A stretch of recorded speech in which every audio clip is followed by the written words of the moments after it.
tu as une intelligence petite que je t'ai donnée. Tu as une petite sagesse que je t'ai donnée. Voilà pourquoi l'apôtre Paul nous dit dans ce passage, nous connaissons en partie et nous parlons en partie, nous prophétisons en partie. La parole de Dieu est une prophétie par excellence. Nous la connaissons en partie et nous la prophétisons en partie. Il dit au verset 10, mais le jour où la perfection apparaîtra, ce qui est partiel cessera. Qui est la perfection? C'est Jésus. C'est Jésus qui est le parfait. Le parfait s'appelle Jésus, le prince de la vie, le prince de la paix. C'est lui le seul parfait. Voilà pourquoi nous tous, la Bible dit dans le livre des Hébreux, le sacerdoce lévitique que nous avons hérité de nos pères, comme moi je suis, nous autres, nous sommes dans cet ordre-là du sacerdoce qui a commencé depuis le temps, mais qui a évolué. Nous sommes dans la nouvelle alliance, bien sûr, nous avons été rachetés par la grâce, mais notre sacerdoce est limité dans le temps et dans l'espace. Je vais mourir un jour. Si Jésus-Christ ne revient pas, il va susciter d'autres pasteurs qui auront aussi un temps, qui auront une saison. Mais après cette saison-là, ils vont s'éteindre. S'il ne revient pas encore, il va susciter encore une autre. C'est pour nous dire que ce qui est parfait, il n'y a que Jésus qui est parfait. Nous sommes nous-mêmes limités dans le temps et dans l'espace, et même dans notre connaissance. Nous ne pouvons jamais être meilleurs en tout. Il y aura dans notre petite intelligence des secteurs où Dieu va nous donner. Il va nous donner une petite parcelle de connaissances et un savoir aussi petit et une maîtrise de choses aussi petites dans un seul secteur. Nous ne pouvons pas maîtriser toutes les choses, non. Mais dommage que nous sommes au milieu de gens aujourd'hui qui sont orgueilleux, imbus d'eux-mêmes, qui se présentent comme des gens qui sont les connaisseurs. Ils connaissent tous les domaines. Ils connaissent tout. Tu abordes tel sujet, il doit mettre sa parole. Tu abordes tel sujet, elle doit mettre sa parole. Dommage que nous sommes au milieu d'une génération où les gens ne veulent pas recevoir de remarques. Parce qu'ils se disent, si je reçois cette remarque, si je montre ma faiblesse qu'ici je ne connais pas, on va se moquer de moi. C'est un défaut. C'est un défaut. Peuple de Dieu, la prière d'aujourd'hui, ça sera une prière de repentance, où tu devras dire à Dieu, Seigneur, pardonne-moi.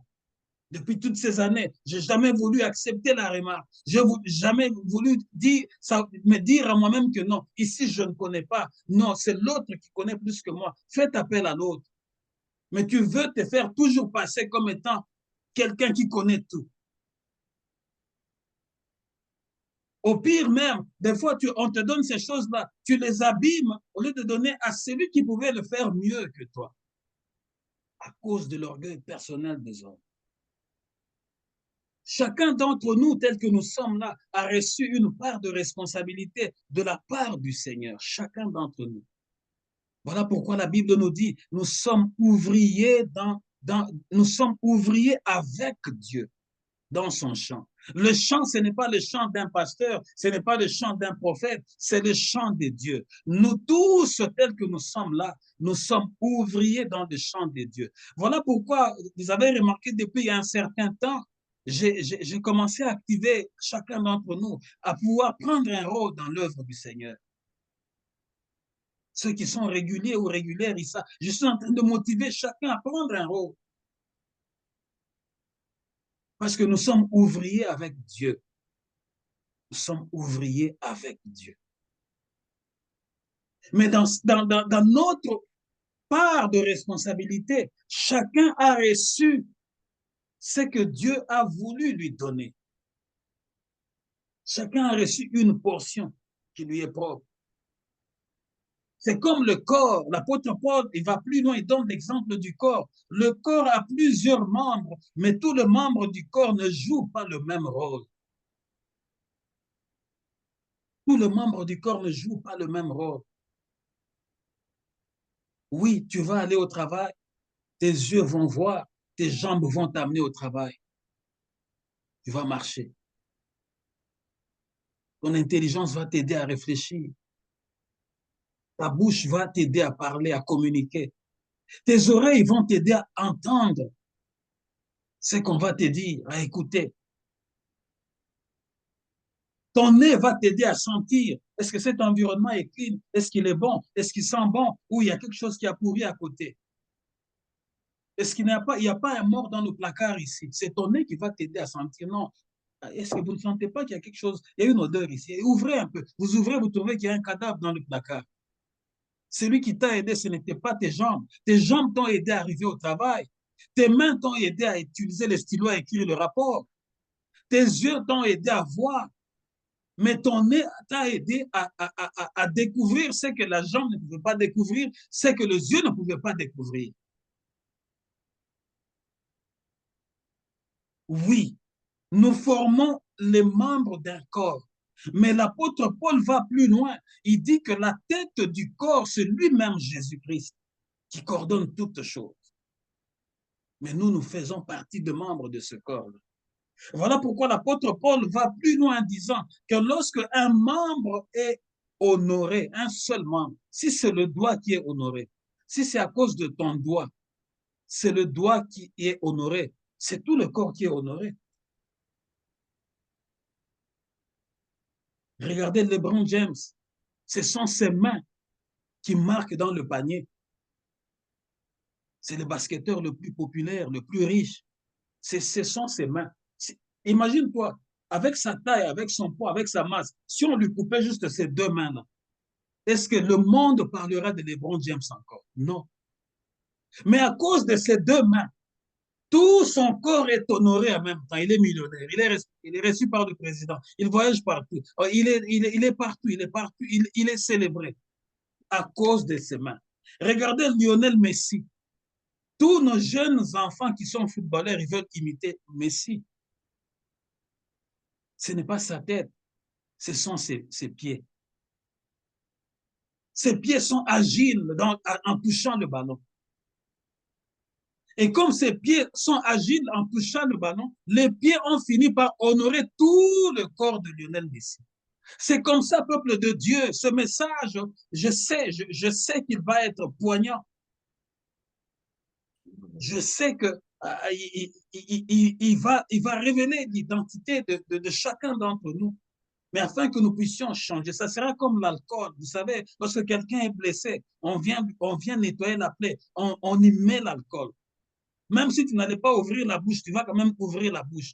Malgré cette douleur-là, quand tu vas ouvrir la bouche, mais ça va t'aider que la plaie puisse se sécher. Ça sera comme l'alcool. Chacun d'entre nous a reçu cette portion. Nous évoluons au verset 11. Lorsque j'étais enfant, je parlais comme un enfant. Je pensais, je raisonnais en enfant. Une fois devenu homme, je me suis défait de ce qui est propre à l'enfant. Jusqu'à quand parleras-tu comme un enfant? Jusqu'à quand parleras-tu comme un enfant? Jusqu'à quand? Jusqu'à quand vas-tu agir comme un enfant? Jusqu'à quand vas-tu continuer à raisonner comme un enfant? Jusqu'à quand continueras-tu à penser comme un enfant? Jusqu'à quand continueras-tu à agir comme un enfant?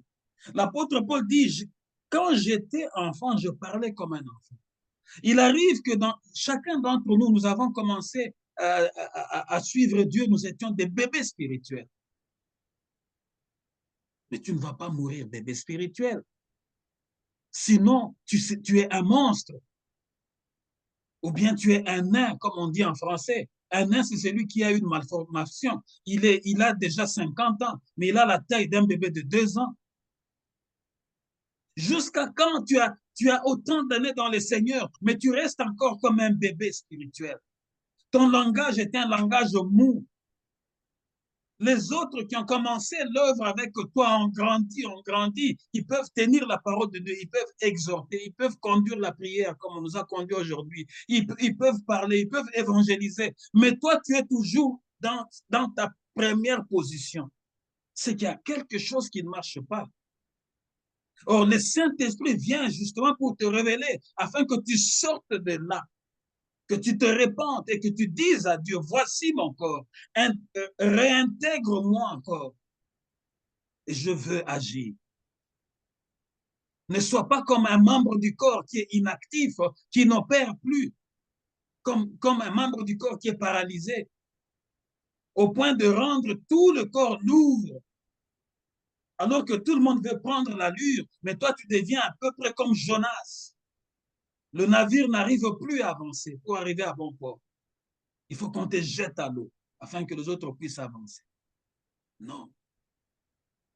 Jusqu'à quand continueras-tu à parler comme un enfant, à imaginer des choses comme un enfant, à réfléchir comme un enfant?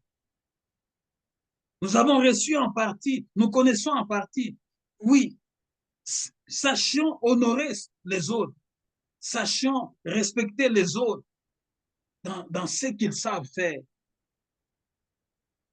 Sachons respecter les autres. Parce que nous ne sommes pas meilleurs dans tout ce que nous sommes en train de faire. Ça me ramène, je vais vous ramener là où on était le dimanche passé. Je peux sortir encore un message de là. Jean chapitre 20, lisez-moi le verset 3 à 4. Jean chapitre 20. Vous allez voir que je vais sortir un message. Ça peut même faire tout un message aujourd'hui. C'est comme ça avec le Saint-Esprit. Le même verset, je vous l'ai dit différemment le dimanche dernier, mais maintenant, le Saint-Esprit va me donner un message. Vous allez voir qu'un message va sortir de là. Jean chapitre 20, verset 3 à 4. Jean chapitre 20, verset 3 à 4. J'ai lu au nom de Jésus-Christ. Amen. Pierre et l'autre disciple sortirent et allèrent au sépulcre. Ils couraient tous deux ensemble. Mais l'autre disciple courut plus vite que Pierre et il arriva le premier au sépulcre. Amen. Pierre sortit donc avec l'autre disciple. Ils se rendirent tous deux au tombeau. Ils couraient tous les deux ensemble. Mais l'autre disciple, plus rapide que Pierre, le distança et arriva le premier au tombeau. Le dimanche dernier, je vous ai dit, le disciple que Jésus aimait, ils sont sortis avec Pierre, ils sont partis en courant. Mais il est arrivé plus vite que Pierre. Mais je vous ai aussi dit ceci le dimanche dernier. Lorsqu'il est arrivé devant le tombeau, il n'a pas pu entrer. Pourquoi? Il y a des choses qui sont déjà établies dans le royaume des cieux que l'homme ne peut pas enlever. Je vous ai dit ça. C'était à cause de la prédestination. Il n'a pas été prédestiné. C'est Pierre qui a été prédestiné à conduire l'Église. Ça, c'est un mystère de Dieu. Nul ne peut enlever ça. Je vous ai dit, les gens peuvent aller avant toi, ils peuvent acheter des maisons avant toi, mais le jour où toi tu achèteras, ça marquera la différence. Mais aujourd'hui, je vais sortir quelque chose de ce message ici. Pierre sortit donc avec l'autre disciple et ils se rendirent tous deux au tombeau. Ils couraient tous les deux ensemble. Mais l'autre disciple, plus rapide que Pierre, le distança et arriva le premier au tombeau. Lorsqu'ils sont sortis pour aller vers le tombeau, l'autre disciple a couru plus vite que Pierre. En quelque sorte, l'autre disciple voulait maintenant dire à Pierre ceci. Parce qu'il y a un body language qu'il faut lire là. Le langage corporel. L'autre disciple voulait dire à Pierre ceci. Pierre, toi tu as la révélation de qui est Jésus-Christ. Pierre, toi tu as marché sur les eaux. Tu es le seul disciple à pouvoir avoir ce privilège de marcher sur les eaux comme Jésus. Mais sur le domaine de la course, tu n'es pas meilleur que moi. Aujourd'hui, je vais t'enseigner comment on court. Vous voyez, il y a un message qui est sorti de là. L'autre disciple, maintenant, il disait, Pierre, là, dans la révélation, tu es fort. Là, dans les choses de la foi, tu es fort. Mais sur ce domaine ici de courir, non, ça c'est mon terrain, Pierre. Tu ne me battras pas ici. Il a battu Pierre à plate couture, comme on dit en français. Il dit, aujourd'hui, moi, je vais t'enseigner comment on court. Mais aujourd'hui, parmi nous, il y a des gens qui ne veulent pas se laisser enseigner. Il connaît tout, elle connaît tout. Je me rappelle, on venait de se marier, on avait eu notre premier fils, Glory.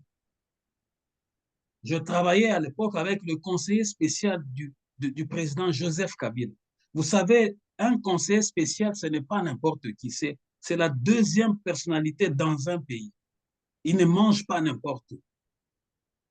Mais il m'appréciait tellement qu'il a dit, je viendrai saluer ton fils aîné. Il est venu avec sa femme, Yasmine, c'est une métisse. Ils sont venus chez nous et tout le monde commençait à dire, cet ingénieur-là, il fait le fétiche. Comment une autorité va dans sa maison? Parce que ce sont des gens qui suspectent tout le monde. Ils ne visitent pas les gens. Mais chez moi, ils venaient, ils pouvaient manger, ils pouvaient prendre du jus. Ils sont venus et j'avais dit à Midia, nous allons recevoir l'autorité. Prépare.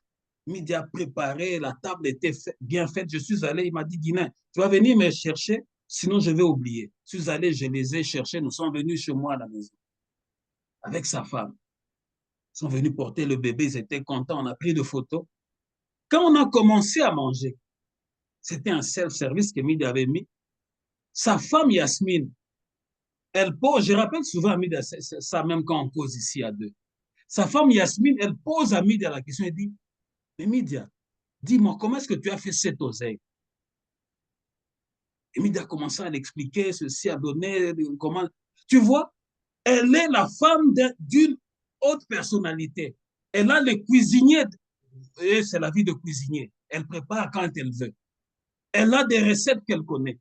Mais sur ce qu'elle avait vu, la manière dont Midia avait présenté les choses, elle s'est dit, non, sur ce domaine ici, je ne connais pas. Elle n'a pas eu honte de demander. Et Midia a commencé à expliquer.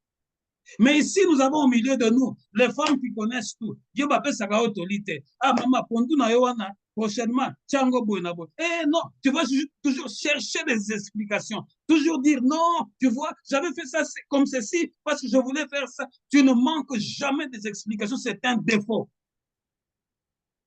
Aujourd'hui, tu vas faire une prière, c'est un défaut. Chacun de nous est meilleur quelque part. Le disciple ici, il n'avait pas, il ne savait pas, il n'avait pas la connaissance spirituelle que Pierre. Il n'avait pas le privilège que Pierre. Mais sur le domaine de courir, il a montré à Pierre comment on court. Toi, tu connais toutes choses. Tu ne veux recevoir des remarques de personne. Alors que chacun connaît en partie et chacun prophétise en partie. Nous faisons partie de membres du corps du Christ. Et Dieu a déposé des portions de talent. Nous avons tous une petite intelligence et une petite maîtrise quelque part. N'aie pas le courage de demander, ma chère, comment tu as fait pour sortir cette soupe? Comment tu as fait pour faire ça? C'est ça même l'humilité. Pour reconnaître que non, sur ce terrain-là, moi, je ne connais pas. Montre-moi. Le disciple a montré à Pierre comment il fallait courir. Je peux encore prendre l'exemple du prophète Élie. Il était sur il était sur le Carmel en train de prier. Il y avait la pluie qui allait tomber. Il dit à son serviteur, va dire au roi Akab d'atteler, de partir vite. Sinon, la pluie va l'attraper. Le prophète Élie avait l'onction de Dieu, mais il avait encore une autre onction que les hommes ignorent. Dieu lui avait donné une onction de courir plus vite que les chevaux. La Bible dit que lorsque le roi Akab descendit, il attela son cheval, son char pour partir. La Bible dit ceci, Élie ceignit sa ceinture au rein, autour de rein, et il courut plus vite que le char. Or, là où ils étaient, jusqu'à Jezreel, la ville qui venait après, c'était une distance, la distance qui séparait là où ils étaient et Jezreel, c'était 27 kilomètres. Élie est arrivé, a couru 27 kilomètres, il est arrivé avant le char du roi. Aujourd'hui, nous connaissons, il y a des films qui passent qu'on appelle Sonic. Vous voyez, quelqu'un qui part plus vite que son homme. Sonic, tout le monde connaît, les enfants connaissent, tout le monde connaît. Mais tous ces gens-là, ils prennent des choses qui ont déjà existé dans la Bible. Élie pouvait courir plus vite. Voilà pourquoi lorsque le roi Akab le recherchait, lorsqu'il s'est rencontré avec un serviteur de Dieu, il dit, va dire à ton chef, aujourd'hui je vais me présenter devant lui. Le serviteur du roi dit, mais lorsque j'irai le chercher, l'Esprit de Dieu va juste te transporter, comme ça tu seras déjà loin de nous. Parce que Élie, Dieu lui avait donné ça. C'était en lui. Il avait cette onction-là de prophétiser, mais pouvez aussi courir plus vite qu'un char. Mais au milieu de nous ici, nous avons des gens qui connaissent la technologie de l'information. En anglais, on appelle ça IT. Au milieu de nous ici, nous avons des gens qui connaissent le IT, qui connaissent mieux l'informatique que le pasteur, que la femme du pasteur. Mais qu'est-ce qu'ils font de cette informatique-là pour l'œuvre de Dieu? Vous savez, maman pasteur, avec sa petite connaissance qu'elle a, ce qu'elle fait, chaque dimanche, quand je prêche ici, elle enregistre ces messages-là. Parce qu'elle a tellement de demandes de messages dans d'autres villes qu'elle envoie aux gens pour aider aussi d'autres familles. Elle envoie des audios. Aujourd'hui, nous avons, la plupart des, il y a un moment, pas longtemps ici, la plupart des gens dans leur téléphone, il y avait des messages d'un certain Kanguka. Vous savez que ces Kanguka-là, c'est parmi les gens qui veulent aujourd'hui prendre les terres du Congo. Les gens qui se sentent supérieurs aux Congolais. Les gens qui se sentent supérieurs aux Bantous. Mais pourquoi ils se sont arrangés que leur message se retrouve dans presque tous les téléphones? C'était devenu à la mode. Parce qu'ils ont les informaticiens qui connaissent la technologie de l'information, qui prennent le message de leurs frères, non seulement qui veulent prendre vos terres, mais ils vous inondent aussi avec le message de leurs frères. Mais au milieu de nous, ici, nous avons des gens qui connaissent l'informatique. Leur informatique, c'est seulement pour les gens qui leur payent l'argent. Mais ils ne sont pas capables de mettre leur informatique au service de Dieu. Pourquoi? Parce que dans la nature de l'homme, il y a le lucre qui compte. Mais si je mets mon intelligence, qu'est-ce que je vais gagner à la suite? C'est ça c'est dans le ADN de l'homme. L'homme veut du donnant-donnant. Et parmi nous, il y a des gens qui connaissent la technologie de l'information, ceux qui connaissent l'informatique mieux que le pasteur. Ils pouvaient dire, pasteur, toi fais seulement le texte, laisse-nous arranger le fond, laisse-nous arranger ceci. Ils peuvent jouer avec tout ce que nous faisons ici. Ils peuvent créer de support afin que le message que nous prêchons ici puisse aller partout dans le monde et bénir des familles qui sont enchaînées. Vous savez combien de familles maman pasteur est en train de bénir, rien qu'avec sa petite connaissance. Il y a une femme d'un serviteur à Montréal. Le jour où je vous ai prêché le message de Je suis ici, maman pasteur lui avait envoyé ce message-là. Quand je parlais de Dieu qui est au milieu de nous. Et comment nous pouvons appeler Dieu de tout le nom selon les circonstances que nous traversons. Vous savez qu'elle nous a appelés. Elle habite Montréal. Elle a dit, maman pasteur, tu ne sais pas, vous ne savez pas comment vous me bénissez. Je dors avec ce message-là. Je rentre dans la voiture, je mets le message jusqu'au travail, je quitte le travail, je mets, parce que le pasteur a décortiqué des choses terribles dans ces messages-là. Il m'a ouvert les yeux. Mais maman pasteur n'est pas une informaticienne. Pourquoi? Parce que les gens qui sont dans l'informatique, pour eux, ils sont, comme Jésus a dit, les gens du monde aiment les maîtres qui les dominent. C'est-à-dire que leur intelligence, ils vont la vendre seulement pour les gens qui leur donnent un peu de sous pour leur foufou de chaque mois. Le foufou qu'ils mangent avec leur famille, avec leurs enfants, et puis pour les petits vêtements qu'on porte et qui vont moisir après un temps. Parce que la Bible dit que tout ce que nous avons dans ce monde va moisir comme la terre. Mais ils ne veulent pas prendre leur petite connaissance qu'ils ont et l'investir pour l'œuvre de Dieu, pour dire, Dieu, tu m'as donné de connaître ces informations, cette technique ici. Voici, nous sommes dans une assemblée. Je peux créer de support pour que ces messages ne se volatilisent pas. Ça peut aider plusieurs personnes. Nous avons au milieu de nous des gens qui peuvent diriger aussi, qui sont forts dans la direction des choses, qui peuvent dire, oui, pasteur, regarde, nous pouvons faire ça de cette façon. Nous pouvons. Mais leur connaissance à eux, c'est de chuchoter entre eux. Leur connaissance, c'est de chuchoter entre eux. Ils voient ils sont critiques, ils ont l'art du critique, mais ils ne sont pas capables de venir mettre leur connaissance, leur petite intelligence, leur portion que Dieu leur a donnée, venir mettre ça à la disposition des saints. Mais lorsqu'ils se retrouvent dans de fêtes, lorsqu'ils se retrouvent entre eux, non, il fallait que le pasteur dise ceci, il fallait qu'il fasse cela. Oui, mais qu'est-ce que tu fais? Qu'est-ce que toi tu fais de cette connaissance-là que Dieu t'a donnée?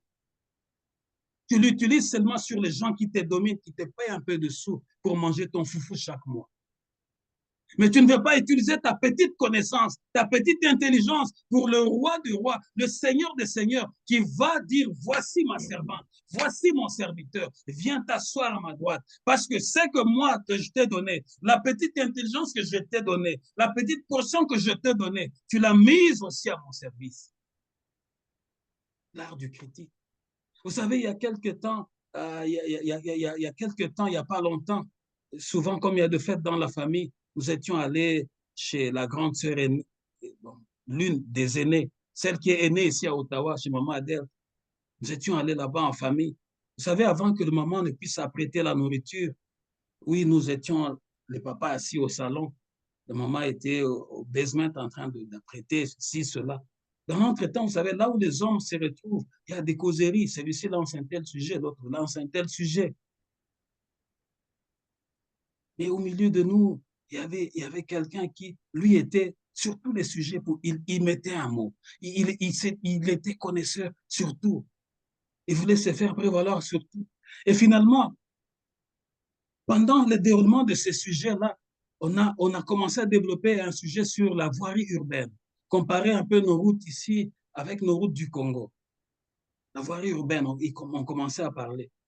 Et, et je commençais à parler. Le monsieur voulait me faire la leçon sur le domaine dans lequel il n'a aucune maîtrise.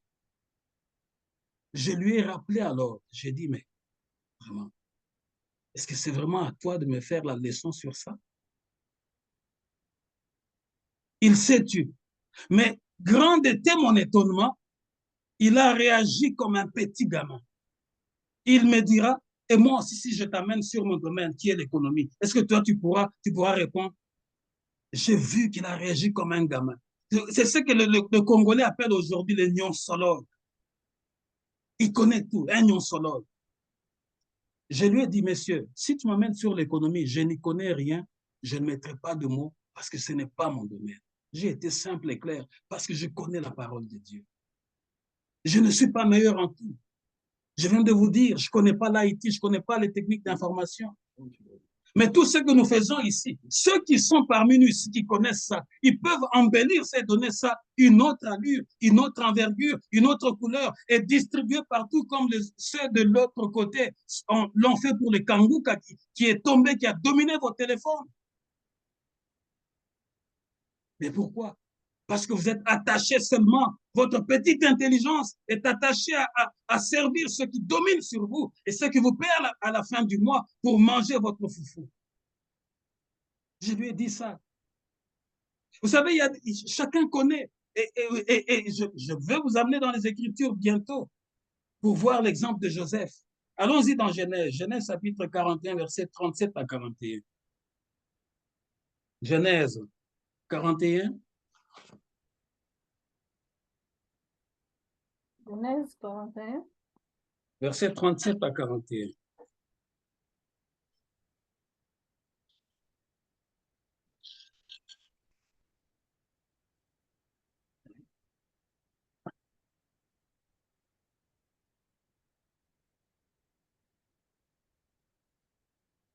Verset 37 À 41.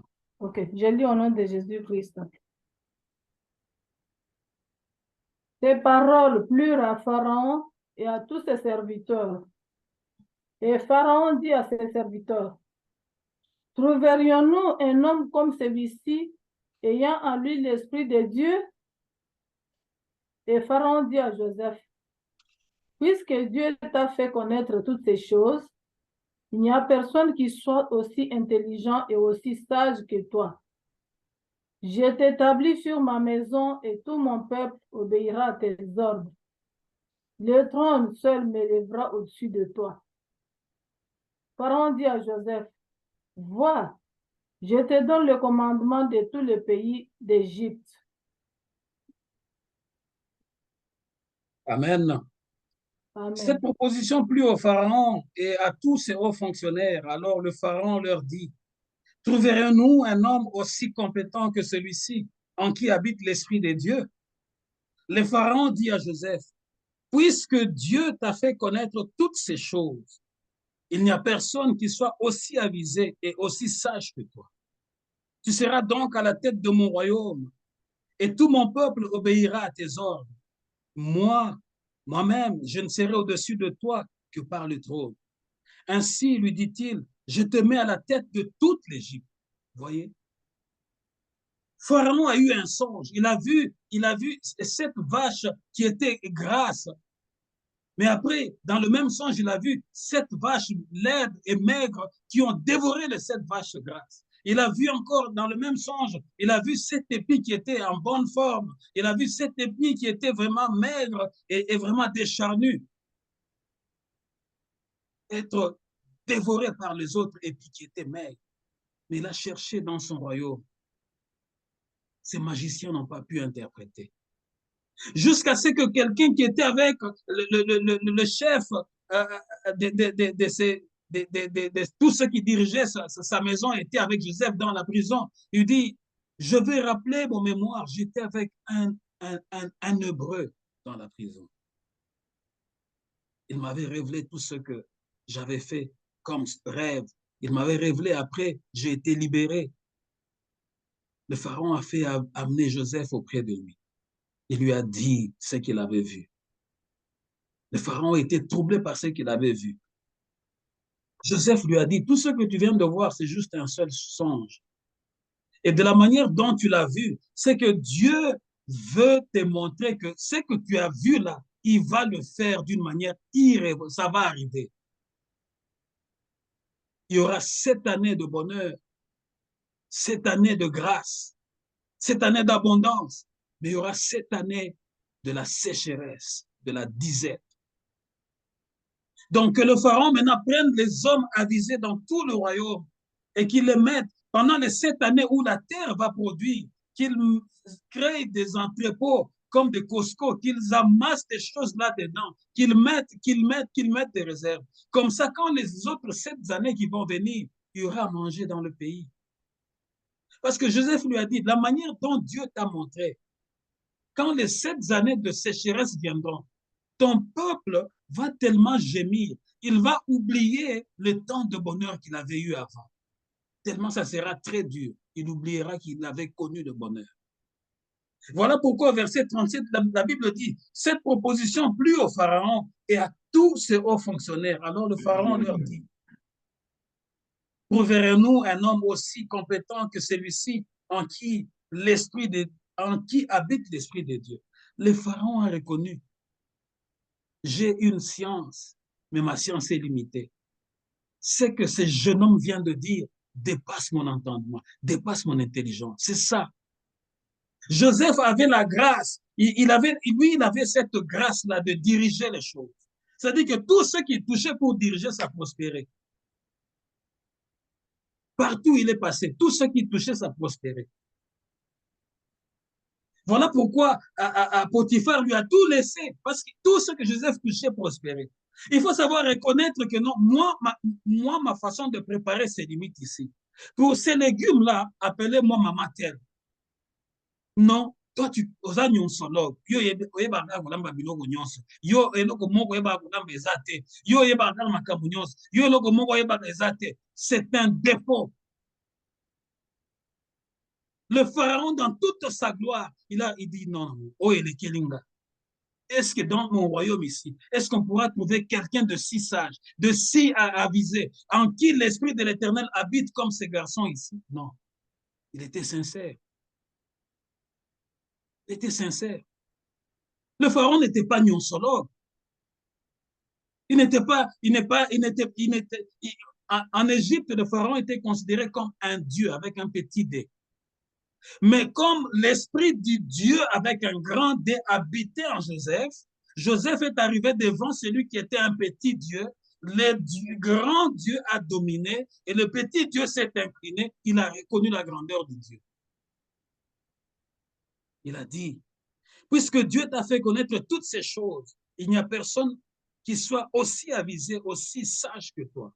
Tu seras donc à la tête de mon pays. Il a dit non, en tout cas, on va te laisser ça. Comme c'est toi-même qui a le plan dans ta tête, comme c'est toi-même qui sait ce que tu es en train de développer. Nous ne voulons même pas risquer.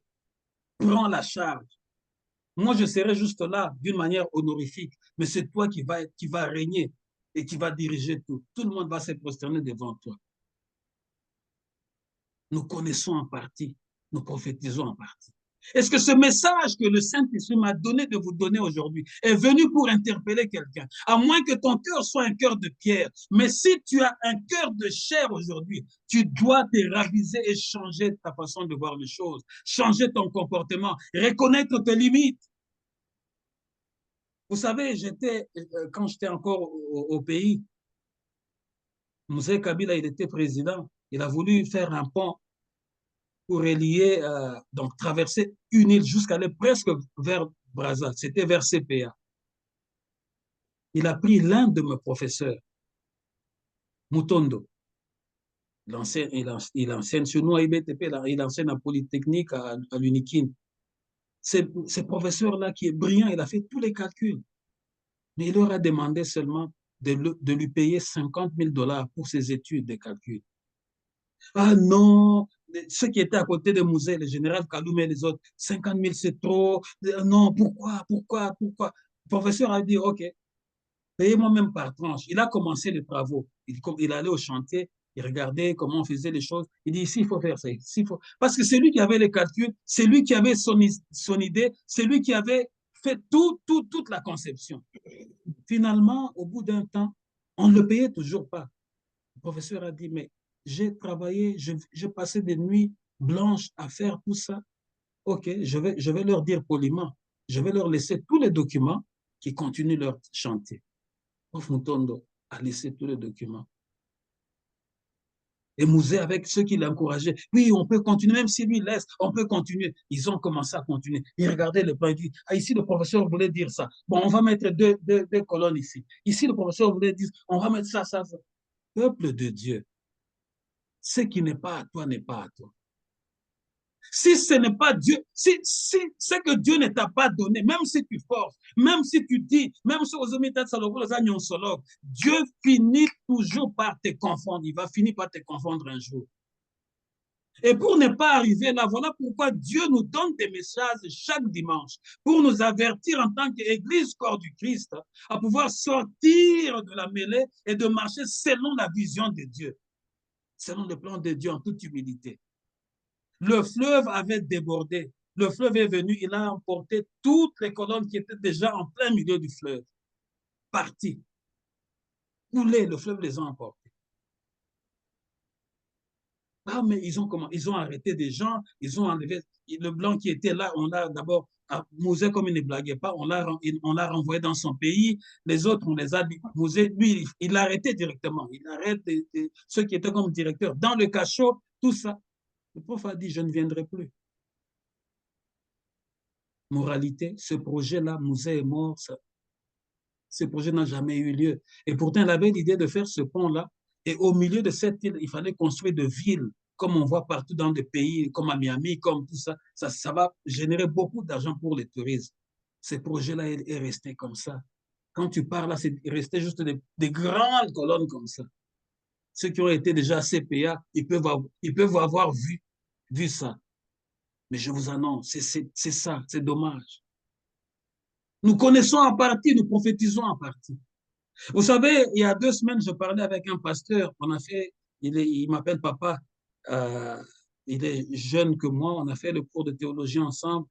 Il dirige une assemblée au pays, à Kinshasa, là-bas. Il me dit, papa, nous avions un séminaire.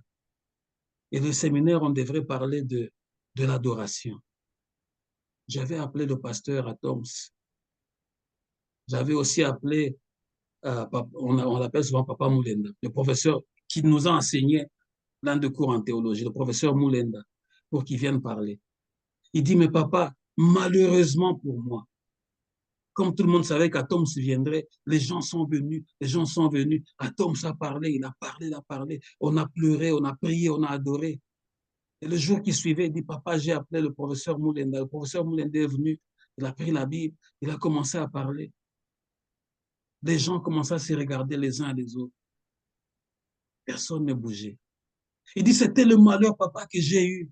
Le malheur, qu'il soit passé après le pasteur Atoms. Tout le monde dit, moi-même, je savais que notre professeur pouvait vraiment donner encore pour nous amener dans une forte prière. Mais malheur à moi, parce qu'il est passé juste après le pasteur Atoms. Et tout le monde, l'église était froide.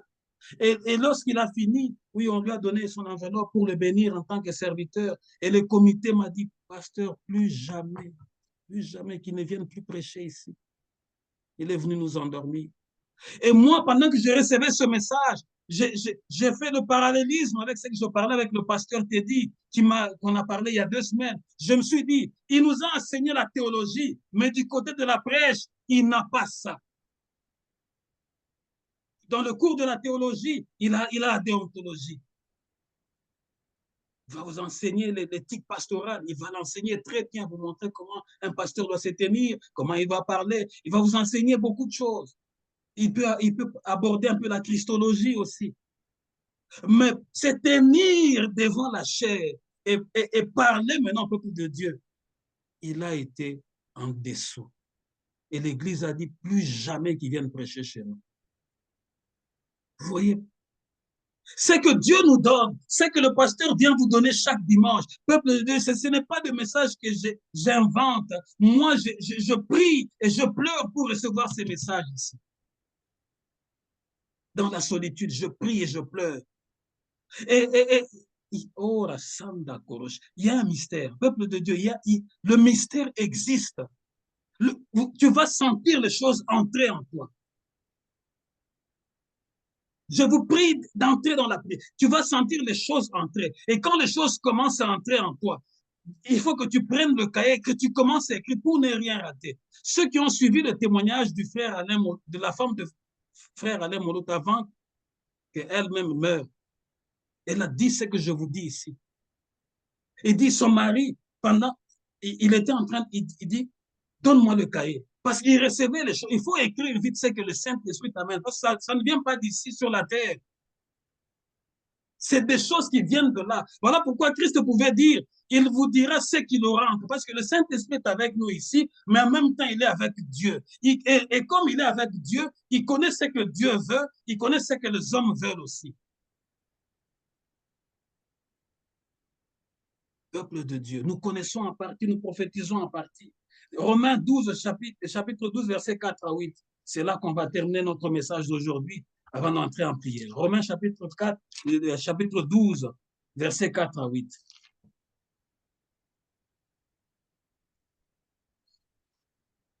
Romains chapitre 12, verset 4 à 8. Je lis au nom de Jésus-Christ. Amen. Car, comme nous avons plusieurs membres dans un seul corps, et que tous les membres n'ont pas la même fonction, ainsi, nous qui sommes plusieurs, nous formons un seul corps en Christ, et nous sommes tous membres les uns des autres. Puisque nous avons des dons différents, selon la grâce qui nous a été accordée, que celui qui a le don de prophétie l'exerce selon l'analogie de la foi. Que celui qui est appelé au ministère s'attache à son ministère. Que celui qui enseigne s'attache à son enseignement et celui qui exhorte à l'exhortation. Que celui qui donne le fasse avec libéralité. Que celui qui préside le fasse avec zèle. Que celui qui pratique la miséricorde le fasse avec joie. Amen. Chacun de nous a dans un seul corps de nombreux organes.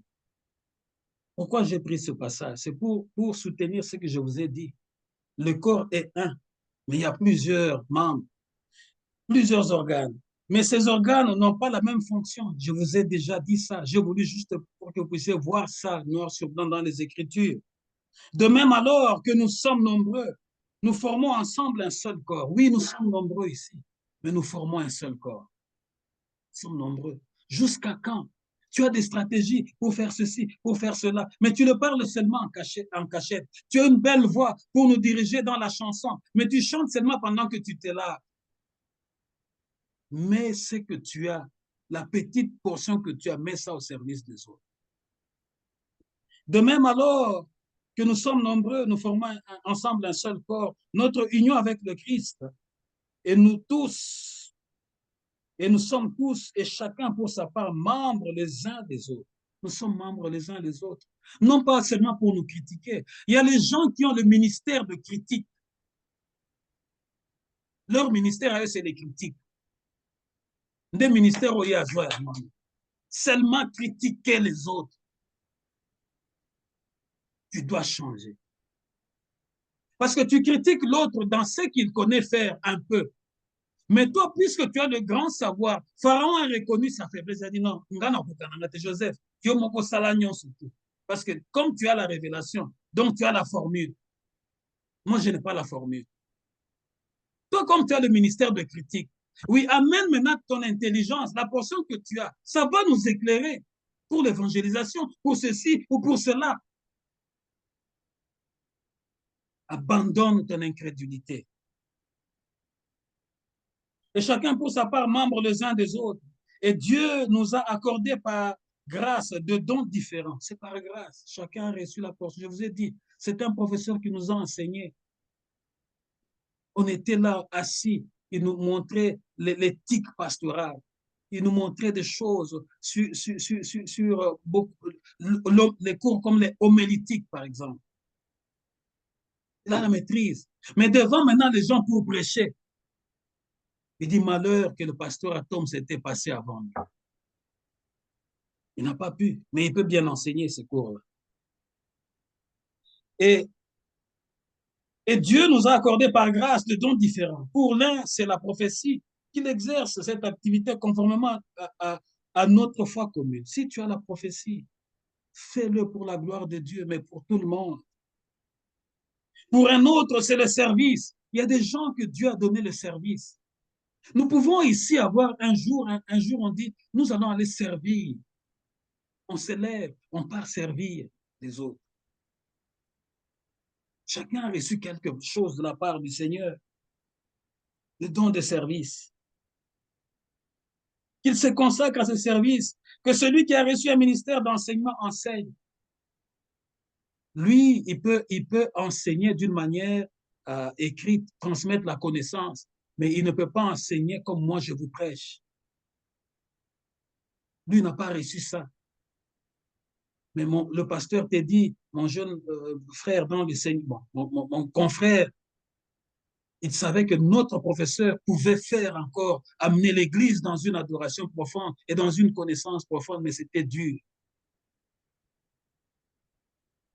Et celui qui a reçu un ministère d'encouragement encourage. Il y en a qui parmi nous aujourd'hui, ils ont cette portion-là. Nous connaissons en partie, nous parlons en partie. Mais il y en a parmi nous qui peuvent dire, encourage les autres. Et subitement, vous allez voir l'Église se multiplier. Et finalement, vous allez voir, non, quelqu'un d'autre qui viendra, non, pasteur, moi, je veux qu'on commence à louer une cellule. Vous savez, hier, on était quelque part avec maman pasteur. Et là où on était, dans ces locales-là, on a entendu les gens, quelqu'un prêcher en Swahili, un Swahili vraiment beau, très bien. On était, et moi et elle, comme c'était la parole, on était vraiment fixe, on était même plus distrait. On écoutait ce qu'il prêchait. Il prêchait des bonnes choses. Mais à la fin, quand ils ont fini, comme nous, on n'était pas encore reçus, nous sommes déplacés. Il est sorti. Après, on a vu sa femme sortir. Puis on a vu l'autre frère sortir. Et j'ai dit à mon épouse m'a dit, mais il prêchait comme s'il y avait beaucoup de gens. Il n'était qu'à 3 dans cette petite salle-là. Il n'était qu'à 3. J'ai dit à mon épouse, tu vois, c'est l'énergie, parce que nous, on pensait qu'il y avait beaucoup de gens dans cette salle.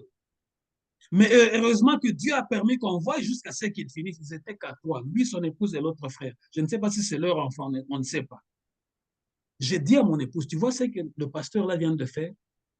Il a prêché avec cette énergie-là comme s'il était devant 1000 personnes parce qu'il ne sert pas un homme. Il sert Dieu, le Dieu invisible qu'il a appelé. Amen. Parce que si tu sers un homme, tu viendras ici tout en regardant le nombre de gens qui viennent. Mais le pasteur n'a prêché. Nous, on pensait qu'il y avait peut-être 100 personnes dans cette salle-là. Mais ils sont sortis, ils n'étaient qu'à 3. Parce qu'il sait, il a reconnu que ce qu'il a reçu de Dieu, c'est ce qu'il connaît bien faire. Il va le donner avec énergie. Au milieu de nous, il y a des gens qui viennent, à un découragement, ils viennent comme une spectatrice, parce qu'il n'est pas convaincu de ces dieux-là, qui voient dans les ténèbres et qui sondent le cœur de l'homme, qui n'a même pas besoin que tu lui dises ce que toi tu veux. Il sait déjà ce que toi tu veux. Mais ce que Dieu désire, c'est ta disposition, la manière dont toi tu te disposes. Ça, c'est ce qui déclenche quelque chose de la part de Dieu. Que celui qui a reçu le ministère d'encouragement encourage, que celui qui donne le fasse sans arrière-pensée. Celui qui donne. Je prie, mon Dieu, que ceux qui donnent, ceux qui bénissent le pasteur, qu'ils le fassent encore davantage, sans arrière-pensée, et que Dieu leur augmente encore, afin qu'ils sachent qu'ils sèment sur un bon sol. Le Dieu qui a fait les promesses, il est fidèle. Que celui qui donne encore sans arrière-pensée. Que celui qui dirige le fasse avec sérieux. Celui qui dirige, comme moi, je dois le faire. Je mets tout mon temps à préparer le message. Je mets tout mon temps dans la prière. Et j'écris. Si vous voyez, regardez mon carnet, il est plein de notes. Le fasse avec sérieux. Que celui qui secourt le malheureux le fasse avec joie. Tout ce que tu vas faire, fais-le avec joie, sans contrainte. Sans contrainte. Lorsque j'étais un enfant, je parlais comme un enfant. Lorsque je suis devenu adulte, je commence à raisonner comme un adulte, à penser comme un adulte. C'est ce que l'apôtre Paul dit. Nous connaissons en partie, nous prophétisons en partie. Lorsque le véritable viendra, tout ce qui est éphémère va disparaître. Nous allons nous incliner dans la prière. Il y a des prières, des repentances qui doivent se faire. Toi qui connais toujours chaque chose. Donc,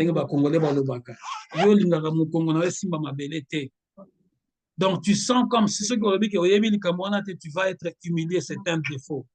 Commence à prier, demande à Dieu de te briser afin de reconnaître tes limites. Élève ta voix, commence à prier, commence à prier, commence à prier, commence à prier, commence à prier, commence à prier. Élève ta voix, élève ta voix, élève ta voix, élève ta voix, élève ta voix, élève ta voix, élève ta voix, élève ta voix. Demande à Dieu de te briser. Demande à Dieu que ce qu'il a mis en toi comme connaissance, moi j'ai ma petite connaissance, je l'utilise pour Dieu. Toi, ce qu'il t'a donné en informatique, ce qu'il t'a donné dans la chanson, ce qu'il t'a donné dans tout ce que tu as, mets ça au service de Dieu. C'est parce que ce qui te paye pour ton foufou, ils vont mourir un jour, tu vas mourir un jour, mais ce que tu mets en investissement pour Dieu, c'est ce qui témoignera devant toi, devant le trône de notre Père. Élève ta voix, commence à prier, commence à prier, commence à prier, commence à prier, commence à prier, commence à prier, répands-toi ici, il faut te repentir. Parle à Dieu avec un cœur sincère, afin que Dieu te libère aujourd'hui, afin que ta bouche soit pour l'éternel, que ta maison soit pour l'éternel, que ta petite intelligence soit pour l'éternel, que ta petite connaissance soit pour l'éternel, que tu te disposes corps, âme et esprit. Prie, prie, prie, bien-aimé, prie, bien-aimé, prie, bien-aimé, prie, bien-aimé. Oh, la sanda baiko shinde koro sanda. Rende sekere baiko sanda rabaiko shinde. Manifeste-nous ta grâce, manifeste-nous ta grâce, manifeste-nous ta grâce, manifeste-nous ta grâce, manifeste-nous ta grâce, manifeste-nous ta grâce, afin que nous sachions que nous avons reçu chacun une petite portion seulement éternelle. Et